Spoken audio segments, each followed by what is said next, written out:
welcome to a very special KJ Today Show interview.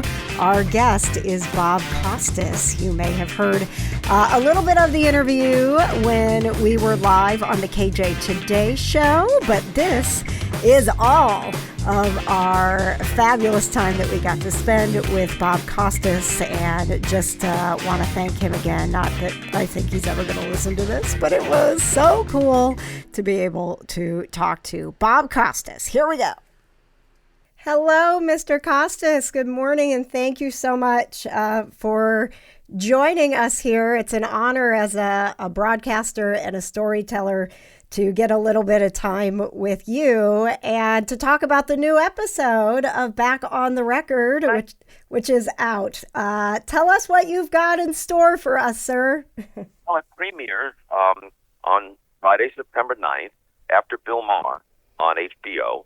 Our guests include Nick Saban, not so much to talk about Alabama's prospects on the field for this year, because that's covered everywhere constantly as the season unfolds. We want to talk to him about the issues, and there are many of them, facing college football, and he's one of the people best positioned to talk about that. So that's the focus of that. Justin Verlander will also be on the show. He's temporarily on the injured list, but it's a minor injury, so he should miss only a couple of starts for the Houston Astros, and he's got a crack at yet another Cy Young Award. At age 39, after 2 Tommy John surgeries, he's still one of the premier pitchers in the game, and the Astros have the best record in the American League. So we'll talk to him about his own career, about the Astros, and about the state of baseball in 2022. And then, as always, we have a panel, like Bill Maher has a panel to talk about the issues that are out there. We talk about the sports issues, whatever they may be, that are out there, and a panel discussion that usually has some lively give and take. And then, like each program, it ends with a commentary by me about some subject or other, and in this case, it would be the live golf situation, which has caused some turmoil. Well, and I think what is always enjoyable when we get time with you, Bob, is that and what is making things different about your show is that, like you said, it's not more of a day-to-day thing, but you're really digging into some of the stories, the storytelling that you do so well. Am I getting that right, that this is sort of the feel of what you're doing with the new episode and Back on the Record? We're not reinventing the wheel. In fact, the name of the show says it all. It's Back on the Record, because I had a show on HBO for the first decade of this century, roughly, 2001 to 2009, called On the Record with Bob Costas. And I would have happily continued, but when the Major League Baseball Network came along, baseball's always been my first love, and NBC hadn't had baseball since 2000, the Baseball Network says, hey, come on over here and call games for us. And HBO said, we want you to stay, but you got to choose. You can't be on 2 cable networks at the same time. And it was a very difficult choice, but I went with the baseball. Now the landscape has changed a little bit. HBO comes back and says, forget all that. Keep doing the baseball, but come back and do your show. So we sat around and said, what should we call it? And I said, hey, this meeting's adjourned. Just call it Back on the Record. And that was it. And basically what we're doing, as you said, we're doing the things that I've always done. Long-form interviews, commentary, and big picture stuff about the issues. Not the granular day-to-day stuff. That's covered all over the place. The big picture issues, plus some long-form interviews, hopefully some humor mixed in. The show should have some texture to it. And, that's what I do. That's what I've always done. I have a couple of questions from listeners who were really excited about you being here with us, Bob. Carolyn said, Bob has spent a lot of time in Indianapolis with all of the sporting events here that we host, including the Super Bowl. Does he have any favorite places or fond memories of our city? Carolyn is right. I did spend a whole lot of time there, not so much recently, but Super Bowls, Final Four, NBA playoffs, when the Pacers and Bulls were going at it in the 90s and the NBA was on NBC, those games were just fantastic. And one of the great things about Indianapolis is that there's a real downtown in Indianapolis. A lot of cities, there isn't a place where you can stand there and go, this is the heart of the city. So we didn't really venture that far out. We'd stay at the Canterbury, and then the Conrad was where NBC would put us, very nice hotel.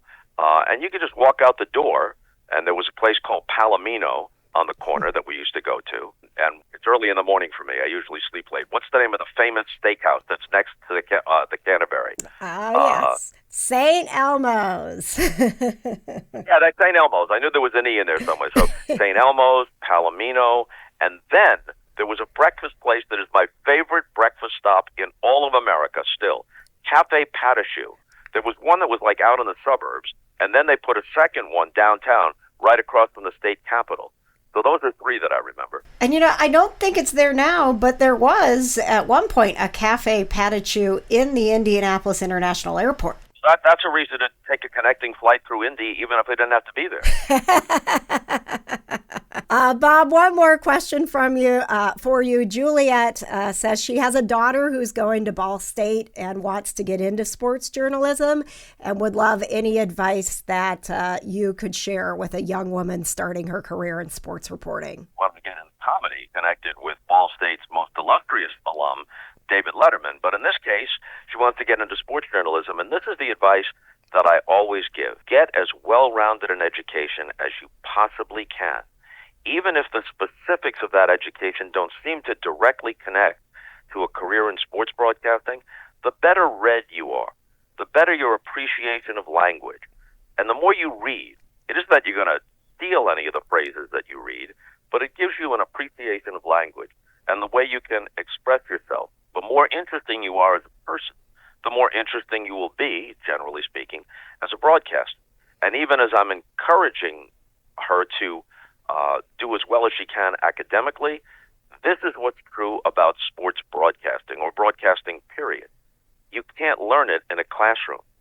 You can only learn it by doing it. And don't be hard on yourself. The first time you hear tape of yourself on the air, you're not going to sound like your favorite broadcasters. You're not going to be as fluent. Maybe you'll be surprised, especially as a young person, about the way your voice sounds. It takes time. But if you have any ability at all, with repetition, get those reps in, you'll find out if you have the knack for doing it. And if you don't have quite the knack for being behind the mic or in front of the camera, there are so many jobs now, important jobs, producing, directing, writing, researching, administrative positions, so many positions within sports journalism, including print journalism, not just broadcasting. There are more platforms than there ever were, certainly more than when I started. So there's a lot of ways to get into it. But the primary idea is do as well as you can academically and make sure that whatever school you go to, in this case Ball State, has programs where the undergraduates can be on the air, campus radio stations, campus television stations, because as I said, you can't learn it except by doing it. Thank you so much, Bob. It really means a lot that you were able to share a little bit of wisdom with this young lady who also wants to be in broadcasting as I am. And we look forward to having you back on the record September 9th. Thank you so much for being on the KJ Today Show. Whew. I called my husband right after I hung up the phone with Mr. Costas because I was shaking. I was like, oh my gosh, I can't believe I talked to Bob Costas. Thank you so much for listening. We hope that you have enjoyed the interview and that you'll check out the rest of the KJ Today Show. We are bringing you the positive vibes and pop culture, people to know, and pets. And you can actually watch the show happen live every Wednesday at 7 o'clock Eastern. Just go to youtube.com/KJ Today.